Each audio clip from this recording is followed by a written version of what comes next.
Hello, and welcome to an unplanned but nonetheless, I think, relevant short live stream. So just as we warm up for this one here, I'm going to talk about the death today of Captain Sir Tom Moore. So we're going to want to talk to you about that, and hopefully you'll find it interesting. But before we get to that, there's always this little bit we have to do. If you do like what I'm saying and you're on Facebook, share it, like it. If you're on YouTube, please hit the subscribe button. Please share it as well. All my other social media, you can find me on below, and Gab, Minds, and all the rest of them. They're all down below in the description box if you want to find me there. And if you do like what you're hearing on YouTube or on Facebook, give it the thumbs up. Give that digital workout I used to talk about.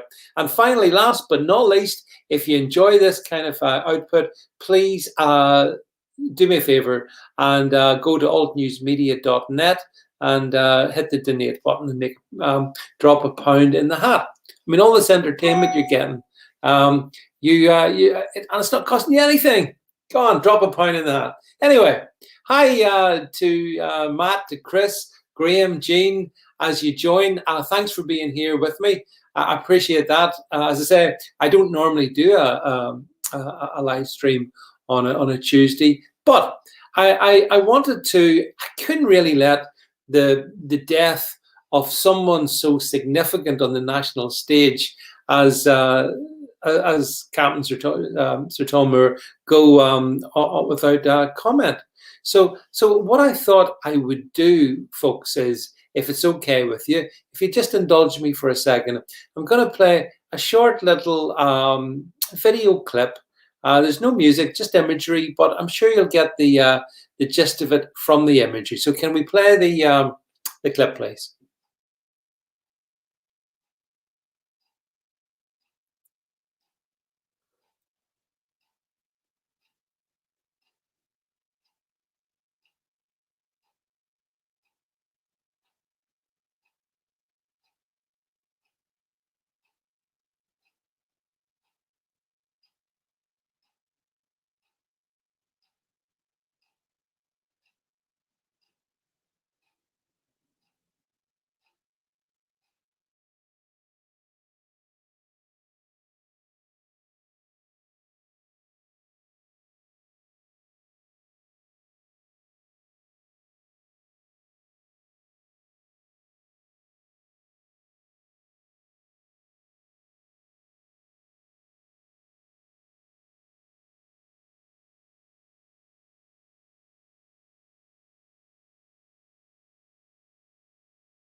And so it is that we lament the passing of Captain Tom Moore. He was, I think, in his 101st year, so he'd led a long and a very fulfilling life. He had tremendous achievements during his life, and I think we all should salute him. He comes from a generation that's just about gone. In fact, he's probably one of the very last at that ripe old age of 101. Born 1920, died 2021. So as we say goodbye and farewell to Sir Tom, I think it's right to also express our sympathies to his family. Because I don't know what how it's for the people on the stream, but to lose any family member at any age is actually very, very, very sad. I lost my grandmother on the Vance side when she was aged 90, and that cut me like a knife. So I'm sure his family feel equally distraught, even though, as you folks are saying, he had led an exceptionally full, rich life. He achieved so many good things. He obviously, in most recent times, was best known for raising, I think, 33 million for the NHS through his personal endeavours, and the way that took off was truly remarkable to behold last year. So, as Ruth says, he definitely was a man with a lot of integrity. And as I say, I have nothing really to say other than my sympathies for his family. I've seen a lot of stuff floating around on social media. I'm sure you have as well. Obviously, we know that he was taken to Barbados, a very nice island, I'm led to believe. I haven't been there. He was taken to Barbados, invited to Barbados, in fact, funded by British Airways and I think a Barbados Tourist Board or whatever, and he'd spent a holiday there. And when it was, I think it may have been in Barbados, but it may have been when he came back to the UK, that he caught pneumonia, and he's been fighting pneumonia, and his final battle with pneumonia finished today. However, there's always a however in this, and there's always a however with me. Actually, as you probably know by now, it's not Captain Sir Tom Moore I want to talk about. It's the British media, I'm afraid, because I'm going to just put up a couple of images. If we could just bring up the first one here, and this is hero Captain Sir Tom Moore dies with COVID-19. COVID-19? Really? Can we bring up the next image? Captain Sir Tom Moore Captain Sir Tom Moore dead, aged 100, in his 101st year. He raked millions for the NHS, dies in hospital after COVID battle. After COVID battle, eh? Let's bring up the next image if we can, just while we're at it, because. And then here's where we begin to get near the truth. Captain Sir Tom Moore dies aged 1. This is from the Telegraph, by the way. So he caught coronavirus during his battle with pneumonia. And it goes then to talk about the normal stuff. Now, here's my point. The last headline at least has a little bit of integrity in it. The Telegraph are pointing out that this 100-year-old man was fighting pneumonia.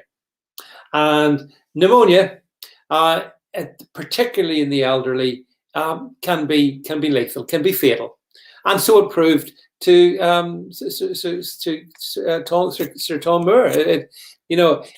Pneumonia is a very challenging respiratory illness. Respiratory illness, by the way, well, it can be. There's 2 different types of it, I know. And each year, lots of elderly people are taken from us by pneumonia.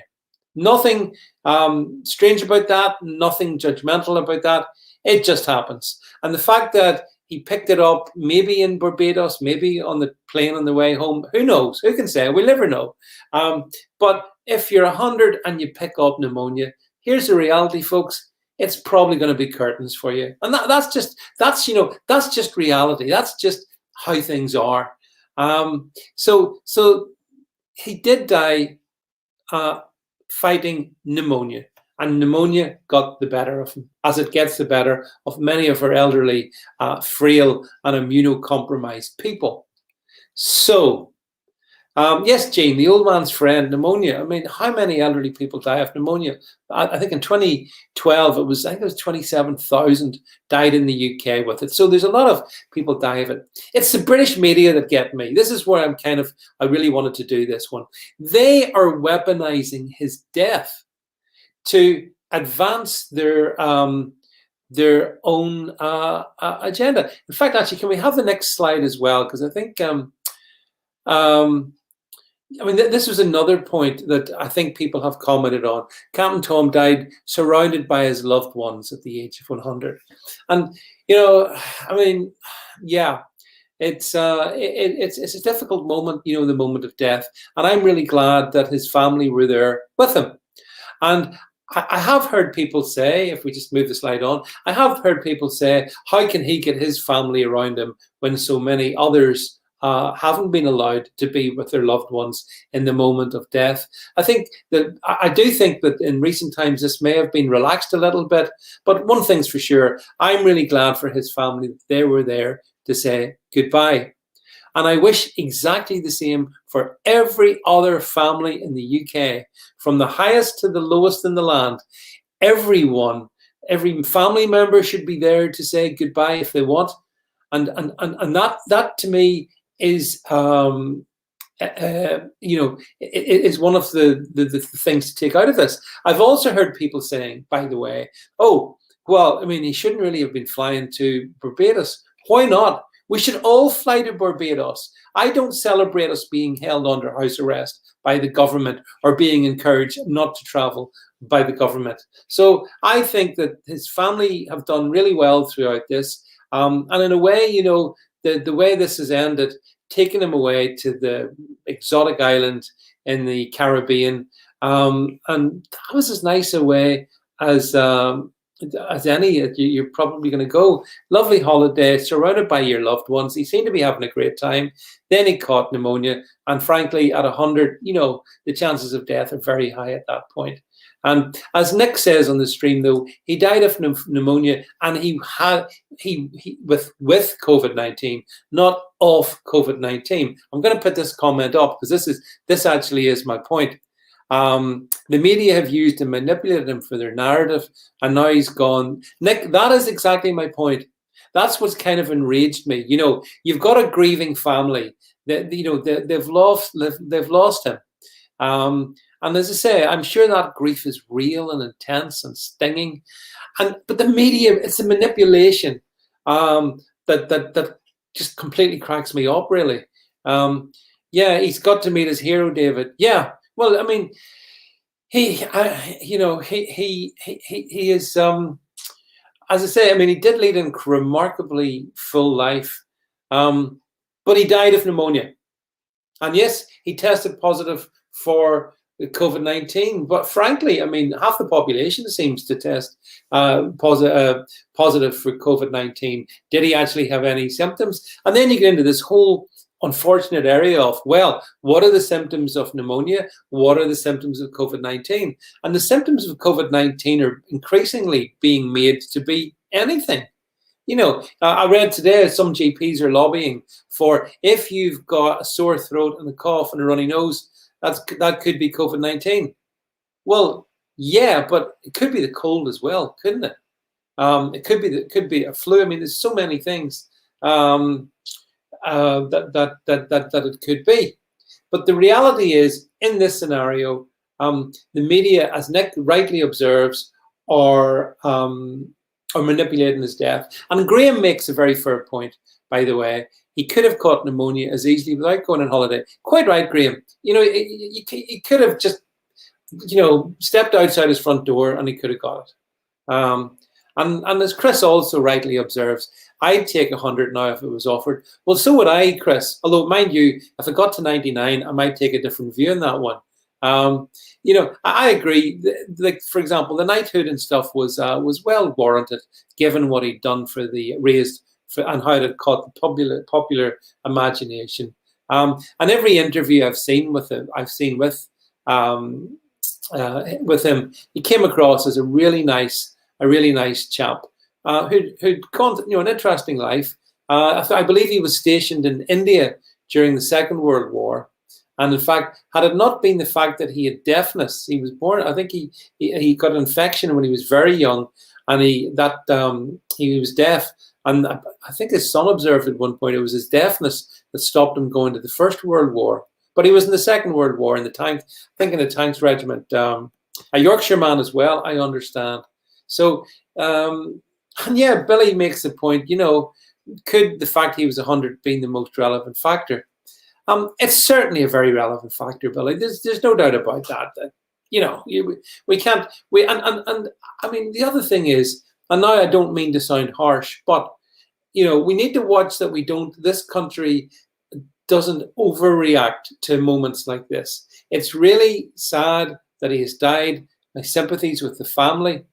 But there are young people committing suicide as a result of the lockdown resulting from the government's response to COVID-19. Do we lament their deaths? There are other people who are dying of things like cancer, or from cardiac arrest, and all kinds of other diseases, because they're not getting treated as a consequence of the government response to COVID-19. So you see where I'm going in this one. We are rightly, and it's appropriate that we mark his passing with respect and indeed a sense of admiration for him. But there's lots of other families being affected as well. And Sharon asked the question, did he have the vaccine? Really good question. I don't know, Sharon, is the answer. Did Captain Tom have the vaccine or not? I mean, I have seen that. It's a fair question because, great, it's been answered here. Graham says they could not give it to him because of his condition. I assume, Graham, that's because of the pneumonia that he had and his deteriorating physicality. He wasn't strong enough to get the vaccine. I have seen others, however. I saw another 100-year-old being given the vaccine. And again, you got to wonder a little bit about that. I mean, this is the thing. I sort of don't want to get all biblical on you necessarily, but the Bible does point out in life we are in death. Death happens. It's going to come to everybody on this stream. One thing unites us. We're all going to die. Hopefully not for a long time, but we all are going to die. And there's an element in all of the COVID response that it's almost like the government saying, right, until we've ruled out death, you're locked down. You're under house arrest. You can't travel. You can't go in. You can't go to Barbados. You can't go to the Isle of Man, where they've lifted COVID regs, by the way. Hooray for the Isle of Man. So, we just have to accept mortality is part of life. And mortality increases with age. And when you get to the grand old age of 100, it's a good innings, you know what I mean? And we don't really need further Dianification of the British psyche over this one. It is very sad. I mean, I'm sad today because another person died today. Not Captain Tom, but Elvis Costello's mother, Lillian McManus. She died aged 93 today, which is very, very sad. And again, the McManus family will have to cope with the grief of a 93-year-old dying, just like the Moore family have to deal with the death of a 100-year-old dying. But it's really sad, and I don't want to take anything away from either of those, especially Elvis, actually, who is obviously one of the few people I admire. But it's the death of younger people is in many ways worse, because they have yet the potential to live their lives. So the young people who are suffering Great Depression because of the government's regulations, those people and who result in potential suicides or actual suicides, these are all people who I have even more sympathy with in other their families, even more sympathy with. And so and Chris is just saying here, the line for the vaccine today in Blackburn must have been 100 deep. All elderly pensioners stood out in the freezing cold. Ridiculous. Well, you're right, actually. I mean, it really is. Peter says, had he known how moronic we all turned out, he might not have gone to war. Yeah, I'm not sure about that, Peter. I certainly think that a lot of the generation that went to fight for liberty and freedom most particularly in World War II, I reckon they would be stunned to see people running around with masks, basically hiding indoors from an invisible virus from which there is a statistically extraordinary likely chance of recovery. Like is that the British bulldog spirit, or is that the British whipped pussy spirit? I'll leave that for you to decide. But it is simply a fact that Captain Tom comes from a a very different generation to that which is currently embracing captivity. I mean, he fought for freedom. This generation embraces its captivity and wants us all to be captive, and gets very upset when some of us refuse to do that. Jed makes the point here, Sir Tom, just to put this up, and millions of personnel would go to war anytime for their country. Yep, Jed, you're absolutely right. And of course, that's one of the things I most admire about those who put on the uniform of this country. Unlike the politicians, who I'm pretty contemptuous of, as you know. Yeah, so it's Ozzy says, "Would you hear Piers Morgan tomorrow?" I mean, this is the thing. You shouldn't be watching mainstream media, folks. You really shouldn't be doing that. It's not good for your health, mental or otherwise, or emotional. So you're going to get these massive tributes paid to Sir Tom, and it's going to be unbelievable. And I just wanted to get my piece in. And my piece is, as I've made clear, utmost respect for Sir Tom, sympathies to his family, long life. That's about as good a summary as you can get of your life. I mean, whenever I pop my plug, the nation will not be in mourning. I imagine there'll be celebration in certain quarters, but I guess to my loved ones, then it probably will be a sad moment. Yeah, he had a good innings, as did Lillian McManus. I'll just put that out there as well. And so their passing is to be lamented. But the media's manipulation of him, as Nick said at the beginning of this stream, appalls me.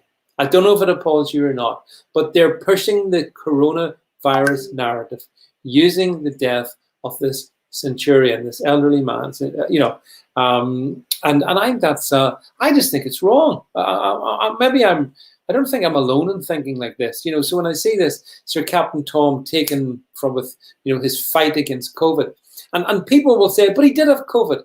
Well, no, he had a positive PCR test, I would imagine, that showed COVID was in his body. Maybe maybe actively the COVID virus was interacting with pneumonia virus. We don't know what that relationship's like. Maybe there were other viruses as well. We don't know.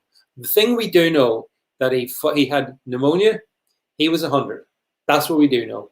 And then in the back of it comes COVID. And actually, the COVID-19 SARS-CoV-19 virus, it does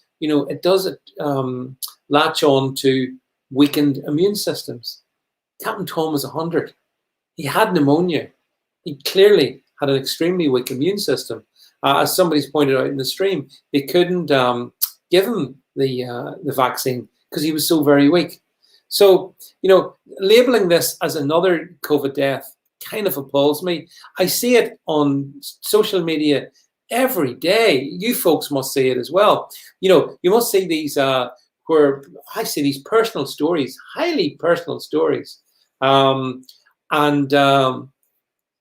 It's about people whose next of kin, whose mum or dad or sister or brother or whatever it is, or uncle or aunt, have gone into hospital with lung cancer and they've died, and bang, up comes COVID-19 in the death certificate. And the media, the medical fraternity seem determined to cast everything in the form of a COVID death. I don't, So I just think generally it's the media. The media is the problem. If I've got a message, it's that the media is the problem. And I know I talk about it a lot, but that's because someone has to try and counter the media narrative. If you follow the media narrative tomorrow morning, just wait for the press tomorrow morning. It's going to be Captain Tom cover to cover. All the news channels tonight, Captain Tom cover to cover. And it's all going to be Captain Tom and then / COVID-19. And as I say, I think it actually dishonors him, to be honest, because it's a manipulation of someone's death for political objectives. And so I'm just trying to just read a comment here that's come up.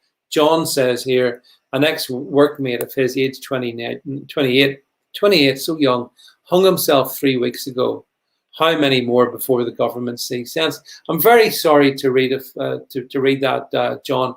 And unfortunately, your ex-workmate isn't alone. He's not the first, and he's not the last young person who are in the depths of despair by this wicked government's strategy of essentially locking us up, house arrest. We're not allowed to travel. We're not allowed to see our friends. You can't go to the pub. Chris Davis, no going to the pub. Not even going to a restaurant. I mean, how long before we completely get out of the habit of fraternizing with anybody else apart from our immediate family, those around us?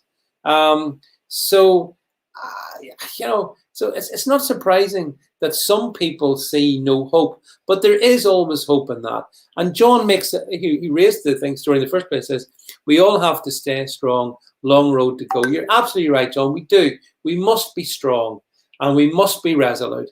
And, I guess, one of the lessons from Sir Tom's generation is that, we don't roll over and we don't just surrender to the dictatorial powers that would impose their way on us. Now, back in his time, it was obviously, the Nazis. It was the Axis powers, which were the enemy back in his time when he was in, serving in World War II. But now, and this is a remarkable thing, now the enemy is the government, our own government, which seems to want to cause so much damage to the well-being, physical and mental, of so many British people. Jed's right. Also, want to put this one up. We all must keep going. We're not finished. Sir Tom showed us that. You're dead right, Jed. We do keep going, and we will keep going.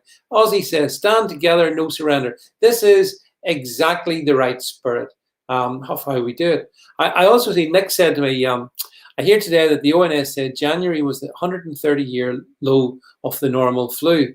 Or are the COVID stats being mixed into the normal flu stats to make it look low? I don't actually think so, Nick.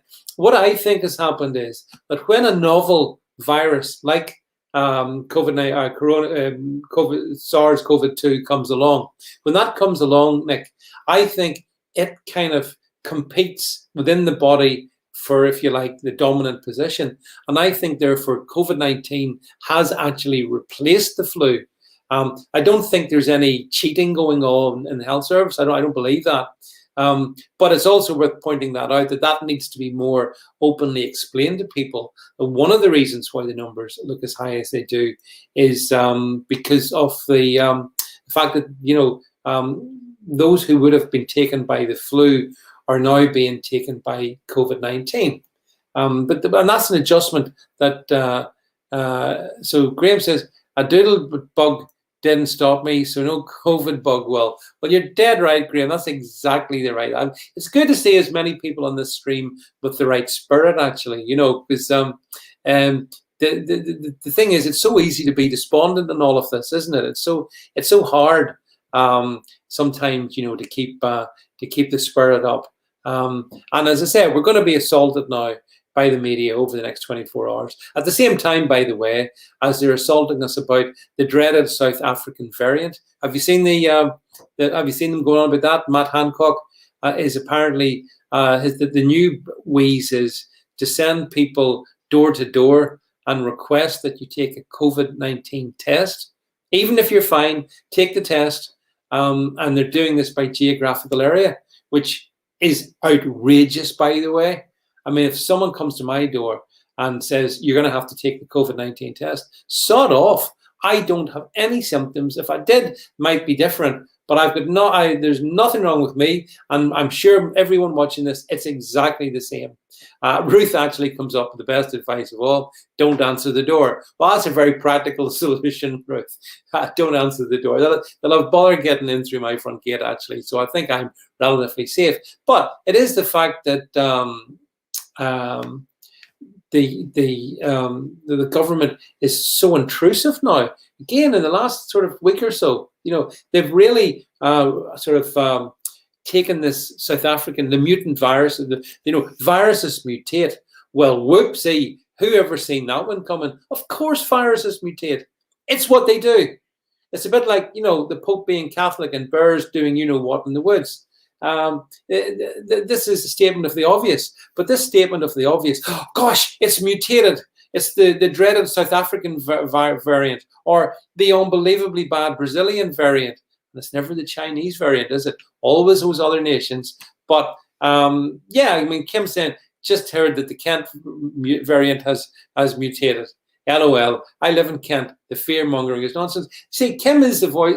You people are the voice of reality. This is the reality check. Because if this was as bad as they say, Kim, and you're in Kent, you wouldn't have to come onto the stream like this. You would know that there's a real problem here. People are, the hospitals are overwhelmed.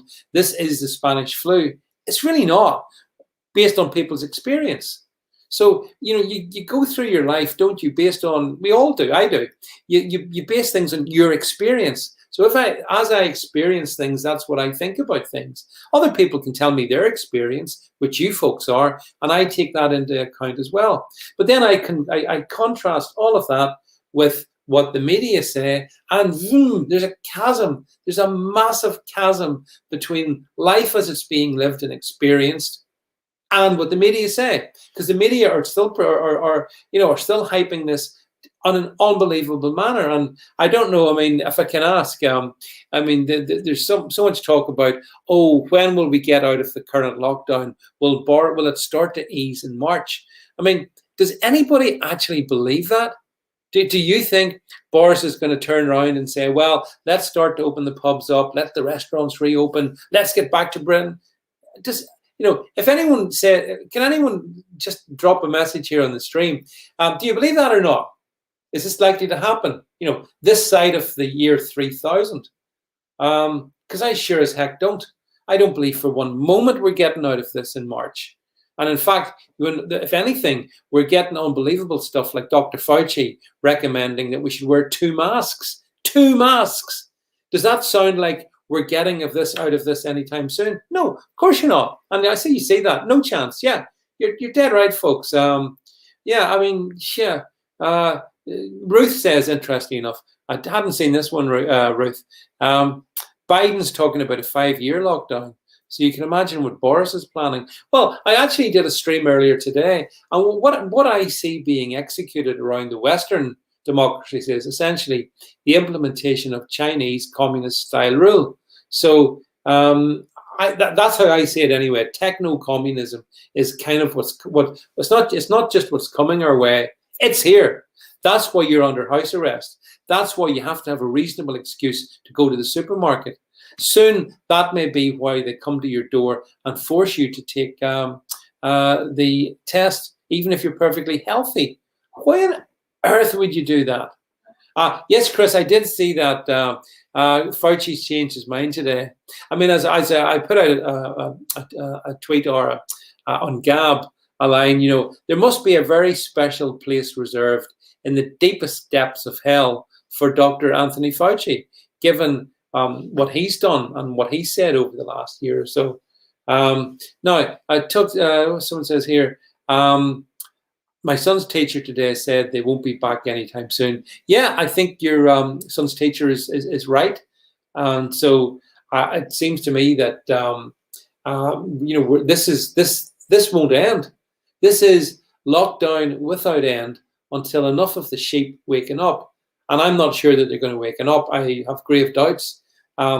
It's sort of like, to go back to Colonel or Captain Tom again for a moment, I feel that we are, in World War II, when the continent was occupied by the Germans, by the Nazis, there was resistance. There were those people in France and, in Italy and Spain who did oppose what was happening. But they were smallish groups in some cases, but they were the resistance. I kind of feel, rightly or wrongly, that we are the resistance to what's happening in our own country by our own government at the behest of the World Health Organization and, let's say, other bodies. I feel we are the resistance. Ozzy says the schools won't be back in September. Well, if that's the case, we've just screwed over another generation of kids.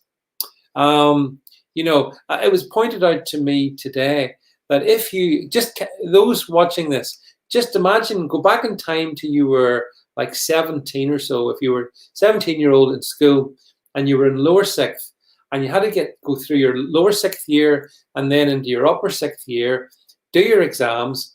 And it was pointed out to me that if you're currently someone doing that with an interest in being a doctor, you would now be looking at going to university this September or October, and you haven't done any exams for 2 years, and now you're going to be a doctor? Really? And this is there's other examples I could quote you of absolutely systemic damage to young people's educational chances. And as I said, Sir Tom was 100.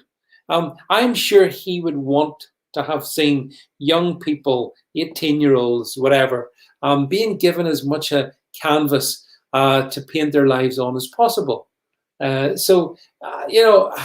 just think that it's ironic that we're marking and showing our respect for someone who's passed at a great age of 100, having achieved so much, and at the same time we're locking down young kids, stopping them from achieving pretty much anything.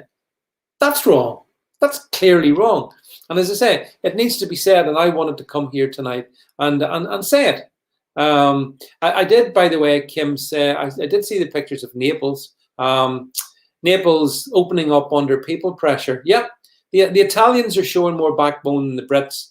The Brits are too busy hiding under the stairs, telling on their neighbours, demanding that Boris keeps the lockdown going, demanding that shops remain closed, demanding that livelihoods are fundamentally frozen. As long as they get their furlough money and whatever, then everything's fine. In fact, as Jean says, we're actually turning Western societies into third world countries. Well, certainly the opportunities for people in our Western societies are rapidly diminishing. Ozzy says here, I'm so glad my niece is only 4 and P1, she'll be okay. It broke my heart to see her crying, wanting to go to school.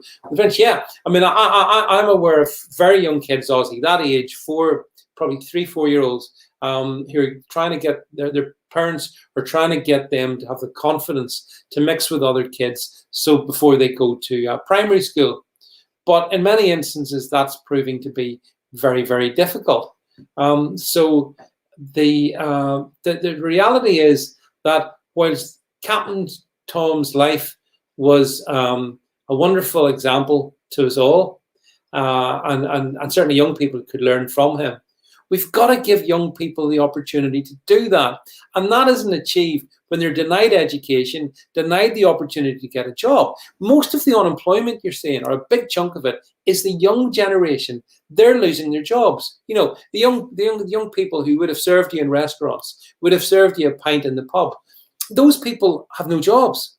And I sincerely doubt that they're going to get jobs. So we should be lamenting the young people in a way more so than the 100-year-olds.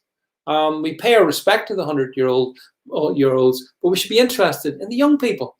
So that's where I'm coming from in all of this. I just think that we are disrespecting the young generation, and indeed the middle-aged generation for that matter, and we should be very concerned about that. The deaths of people in their 20s and 30s and 40s is an incredible tragedy when they're dying of things that the NHS could have treated, should have treated, but didn't treat. And we know that. And as I said earlier today in a different stream I was on, the NHS has been turned into a national religion by the government for its own nefarious reasons. Lots of good people work in the NHS, but it's been turned into something it's not. It's been turned into a national religion. You must not criticize it. You must genuflect to it. At the same time, as it is not and has not provided the level of care to people with these terrible illnesses. I think actually, Ruth, by the way, you're right. I think that's exactly what they're trying to do. No doubt about that. And I also agree, Chris, I don't see the pubs opening again. It'll be mutant strain. Yeah, the mutant strain, riff works really well. Because anytime the public start to get a bit uppity about it, oops, there's the new Pick your country, and apart from China, and that's the new mutant strain. And that's how it is. So Marcus makes it, yeah, you did right. I agree with you. It's the National Religion Service. But it's kind of strange because you're worshipping something which, in my ways, has failed in many regards. I know you're not allowed to criticize the NHS, but I do. And I have done for a long, long time. I mean, each year, 12,000 people, get this, around about 12,000 people a year die unnecessarily in the NHS. That's why the NHS has a budget of about 3 to 4 billion a year on legal fees. And in fact, actually, I did put up a tweet. Don't know if you folks saw it, which was, essentially sort of saying that we just need to get ourselves out of this one. This country needs to get back to work. Captain Tom lived his life, and his life has come to an end.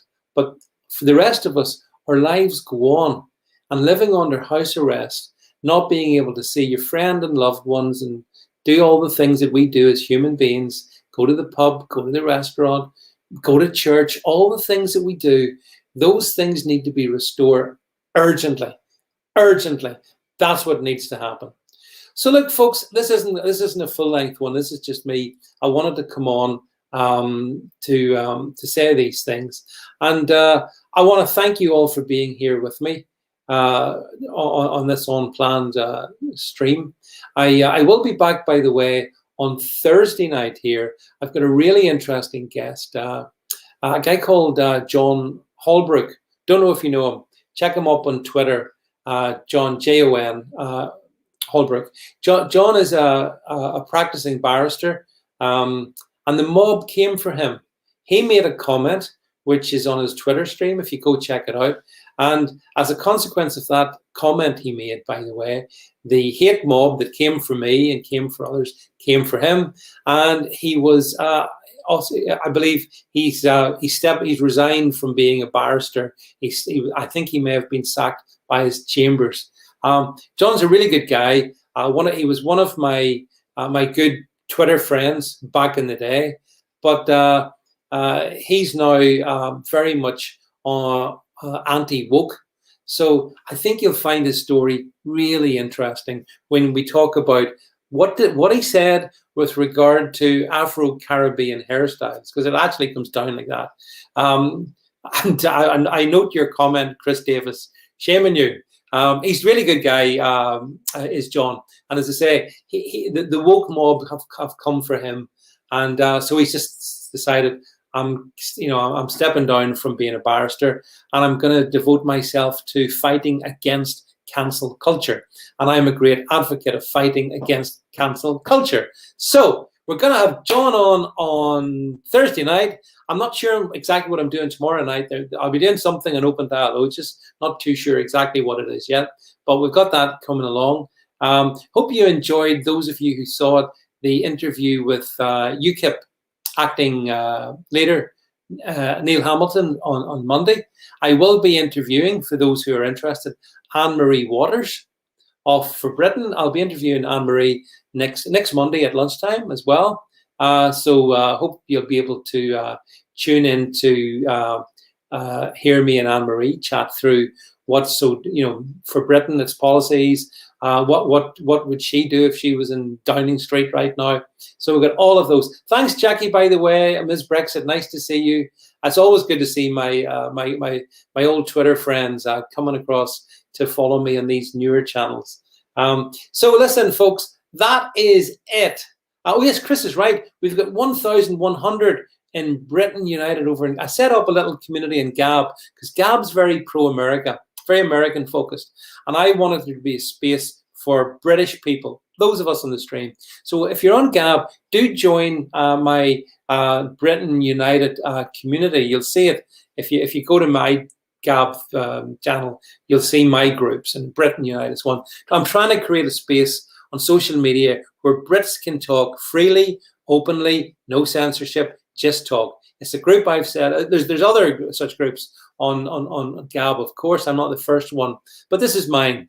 And so I put stuff into it. So it's Britain, Bratin, as in great. Britain United. It's on Gab. It's my little group. But we've, as Chris points out, we've got 1,100 in the space of a couple of weeks. So I'd love to get many thousands of Brits all on there. Tigers Bay, you got the notification for the show just as it's ending. Thanks, YouTube. Really appreciate your support. I mean, as was pointed out the other night to me, I know that I'm completely frozen by YouTube. I totally get that. Although we've had a bit of growth thanks to the efforts of Jed and trying to build up this channel. So I hope you like the stuff we're doing. I hope you enjoy these kind of discussions. I hope you will go over to Gab and join my group, Britain United. A way for us Brits to all unite. And as I finish, I will say farewell to you, and I'll leave you just with what I started with, some nice images of Captain Sir Tom Moore. And as I say, I hope may he rest in peace, and may his family get every comfort in, I'm sure, what must be very trying terms. But anyway, we just play the video, and that's it from me. Good night, everyone. Play the video.